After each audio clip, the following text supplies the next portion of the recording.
We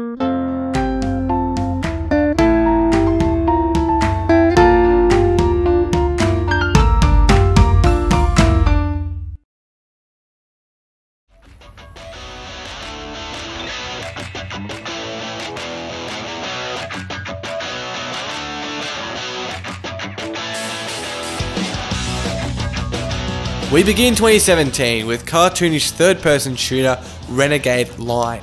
The game supports 4 playable classes: Thief, Sniper, Spotter and Tank. Each have unique abilities which can be tweaked as you level up. Hopefully this will give the game variety, making opponents and teammates different each fight and providing deeper pre-game tactics and team combinations. The other feature we really liked is the radio that will broadcast discussion and news about Renegade Line whilst you're out of battle.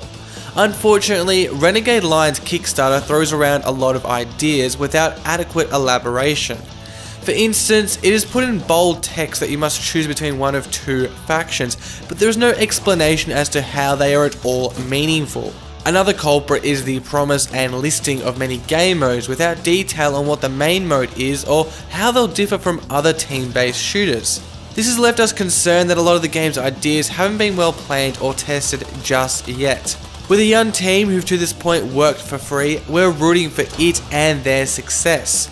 And from the game's art and character customization, we can tell that the developers are certainly talented and capable. With its campaign funded and finished, Renegade Line's alpha will launch next month.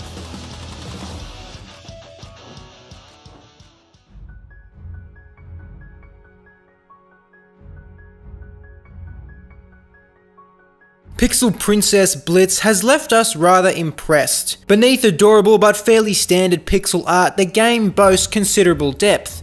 A lot of this can be contributed to how it borrows from various genres.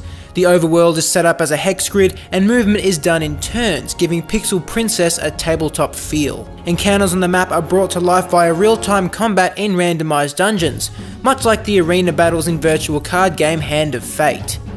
Then there's also roguelike permadeath, and survival and resource management to contend with on the map.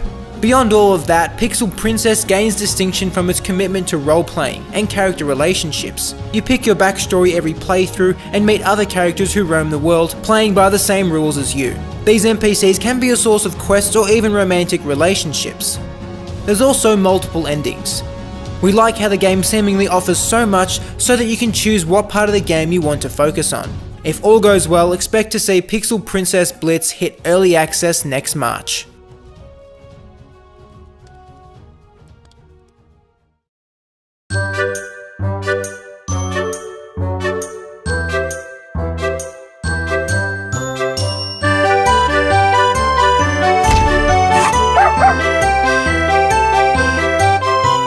If you're making a cute and cuddly platformer, Clown would probably be one of your last choices for a protagonist. After last year's creepy clown sightings, clowns don't exactly inspire cute or cheery thoughts.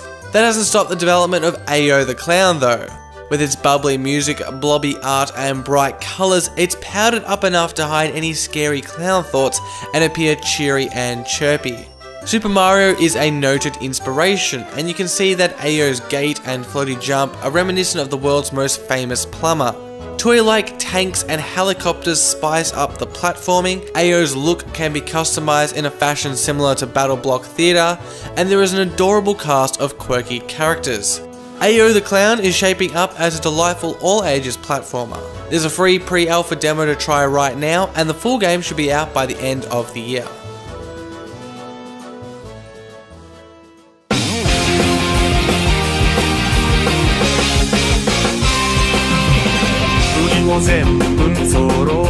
Robo Puzzle Smash mashes 2 arcade gaming staples in puzzles and fighters into one competitive face-off. On the side of the battlefield, you drop blocks into a grid like you would in Tetris or Bejeweled. Matching coloured blocks will not only clear up your grid, but send attacks towards your opponent. The more blocks you match up, the greater the damage. Twisting up the formula, you can rotate your grid 90 degrees either way to set up greater combos. When you consider you're not just competing against a clock, but another human being, you can imagine the need for quick thinking and how intense the game can get. This is what has eventuated at conventions across the US, where Robo Puzzle Smash has consistently been a crowd pleaser. Away from the competitive atmosphere of local play, we're not sure how much of an appeal the game will have. There will be a single player story mode, but it has become somewhat of an archaic and irrelevant feature of fighting games for a while now. Still, Robo Puzzle Smash looks like an absorbing and innovative fighting game.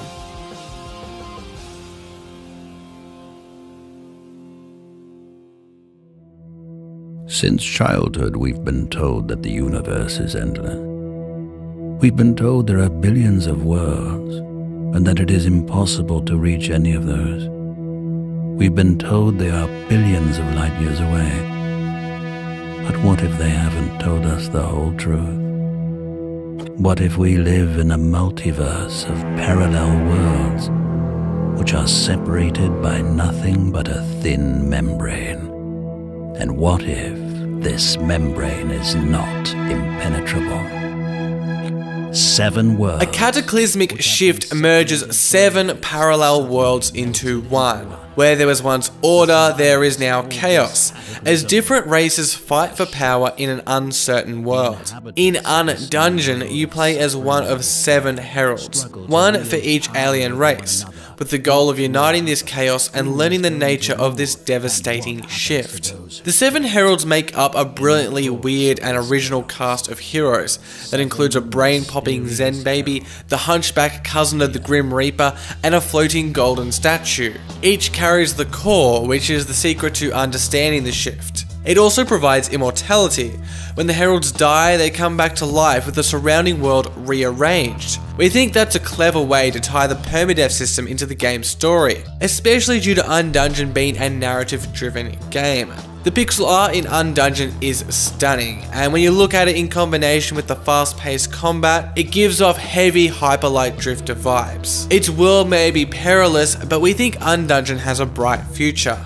With 4 weeks to go in its campaign, it should get the extra 20,000 euros it needs to fund, and if so, we'll see the final game in a year from now.